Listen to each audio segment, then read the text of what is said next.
Pondok Santri Miftahul Jannah yang berada di Jalan Perdagangan Gang Garuda Banjarmasin Utara diresmikan Wali Kota Banjarmasin tengah hari Kamis 21 Oktober 2021.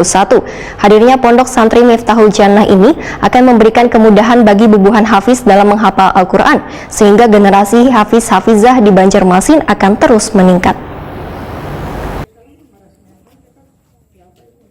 Pondok Santri Miftahul Jannah yang berada di Jalan Perdagangan Gang Garuda Banjarmasin Utara diresmikan Wali Kota Banjarmasin Ibnu Sina tengah hari Kamis 21 Oktober 2021. Bismillahirrahmanirrahim.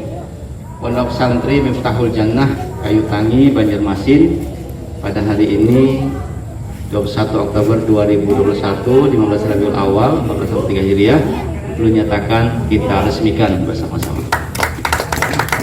Ya, terima kasih.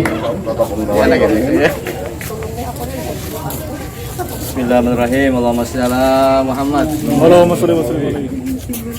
Nah, karena pembe nah.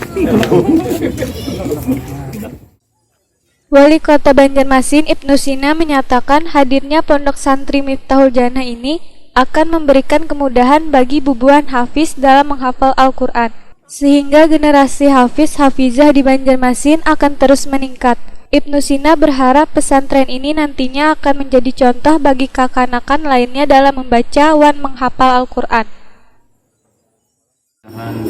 Menjadi penerang bagi kita semua dan juga menjadi kebanggaan bagi baginda Nabi Sallallahu Alaihi Wasallam dengan hadirnya para penghafal Al-Quran.